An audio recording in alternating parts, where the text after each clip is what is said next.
Blue locket. 2 सालों के lockdown के बाद रिया वापस अपनी जॉब के चलते गुड़गांव में रहने आई थी। इतने समय तक वर्क फ्रॉम होम करने के बाद रिया का मन अब दोबारा ऑफिस जाने का बिल्कुल भी नहीं था, पर उसे बहुत ही कम रेंट में गुड़गांव का एक स्पेशियस अपार्टमेंट मिल रहा था।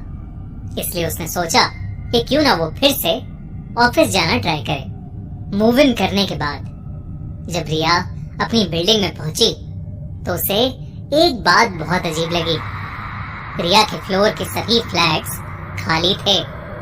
रिया ने जब लैंडलॉर्ड से इसका कारण पूछा तो लैंडलॉर्ड ने उसे बताया कि क्योंकि लॉकडाउन खुले हुए थोड़ा ही टाइम हुआ है, इसलिए अभी भी ज्यादातर लोग अपने घरों में ही हैं। लैंडलॉर्ड ने कहा कि कुछ दिनों में ये सब फ्लैट भर जाएंगे। लैंडलॉर्ड के कहने के बावजूद बिल्डिंग के पूरे फ्लोर पर अकेले रहने से रिया थोड़ा घबरा रही थी, पर वो एडवांस रेंट भी पे कर चुकी थी। इसलिए उसने इस बात को इग्नोर करते हुए अपना सामान अनपैक करना शुरू कर दिया। रिया का घर ऑलरेडी फर्निश्ड था और ऑफिस खुलने में अभी 2 दिन और थे, इसलिए रिया ने घर को थोड़ा रीडेकोरेट करने का सोचा। रीडेकोरेशन करते हुए रिया ने पहले से रखी एक अलमीरा को खिसकाया तो उसे वहाँ एक नीले रंग का लॉकेट पड़ा मिला। रिया को वो लॉकेट काफी पसंद आया और उसने तुरंत ही वो लॉकेट पहन लिया और अपने काम पर लग गई। कुछ ही देर में रोज की तरह रिया की मम्मी को उसका कॉल आया और बात करते हुए ही अचानक से रिया को अपनी मॉम की वॉइस में डिस्टरबेंस आने लगी। कुछ ही सेकंड्स में उसे फोन पर किसी अजीब भाषा में किसी के बड़बड़ाने की आवाज आने लगी। ऐसा लग रहा था कि जैसे कोई मंत्र उच्चारण कर रहा हो। इससे पहले रिया कुछ समझ पाती, फोन में से एक तीखी कान सुन कर देने वाली आवाज आने लगी। रिया ने फटाफट से फोन काट दिया।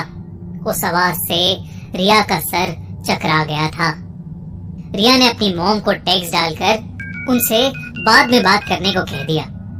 रिया के सर में अचानक से दर्द होने लगा था, तो रिया ने थोड़ा रिलैक्स करने के लिए अपने लिए कॉफी बनाई और अपने लैपटॉप पर मूवीज ब्राउज करने लगी।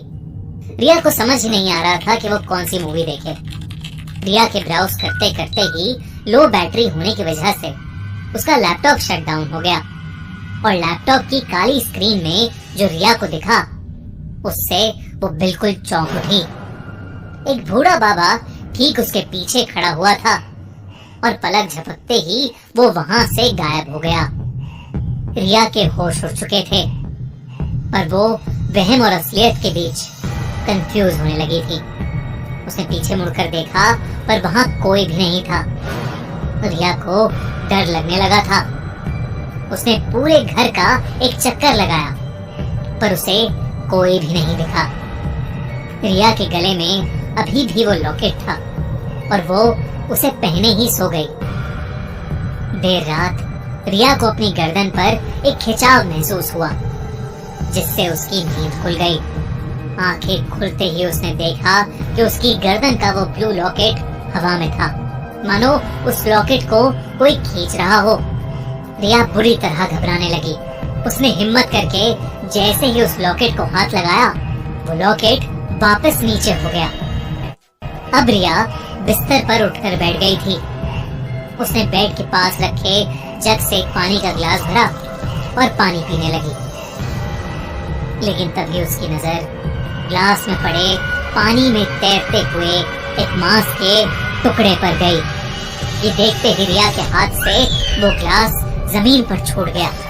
रिया को लगा कि ये सब उस लॉकेट की वजह से हो रहा है, तो उसने अपने गले से उस लॉकेट को उतारकर जोर से जमीन पर फेंक दिया और वो चूर चूर हो गया।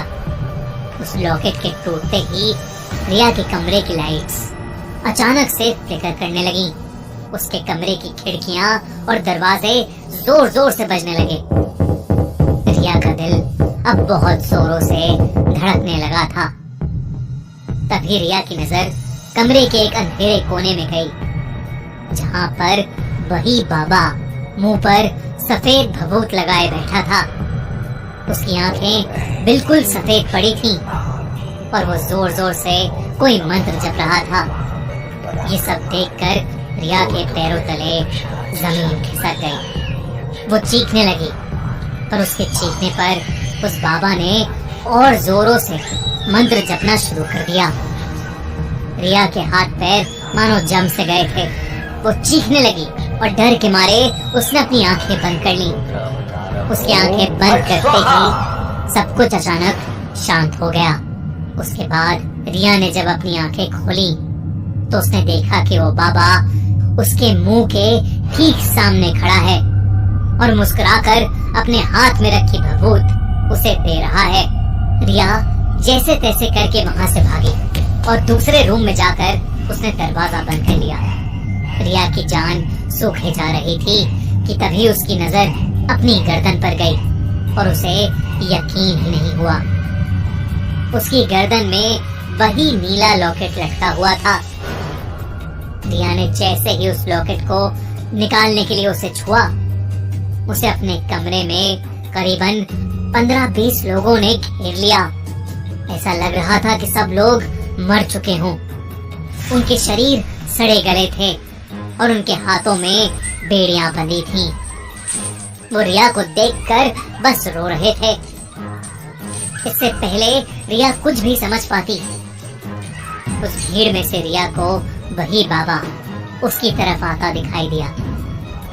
रिया ने देखा तो उसके हाथों में अब भी बेड़ियां थीं। वो चीखने चिल्लाने लगी, पर उसकी आवाज को कोई सुन नहीं पा रहा था। वो बाबा रिया के पास आया और उसके माथे पर उसने वो भभूत रगड़ दी। 3 दिन के बाद उसी अपार्टमेंट में रिया की लाश मिली। उसके गले में वही ब्लू लॉकेट था और उसके आसपास भभूत गिरी हुई थी। उसकी मौत का एग्जैक्ट कारण तो किसी को नहीं पता, पर पूछताछ करने पर बिल्डिंग के लैंडलॉर्ड से पता चला कि उस बिल्डिंग के बनने से पहले वहां एक शमशान घाट हुआ करता था।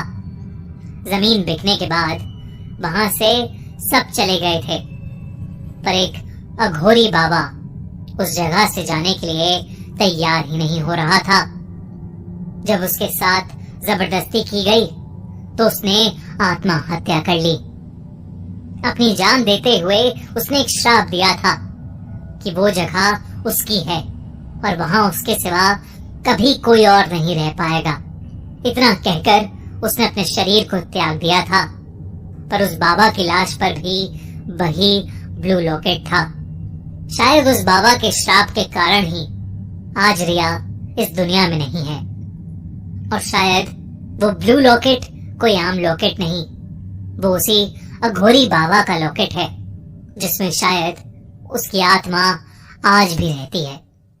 अगर आपको ये वीडियो अच्छी लगी तो हमारा चैनल खूनी मंडे सब्सक्राइब करना बिल्कुल मत भूलना।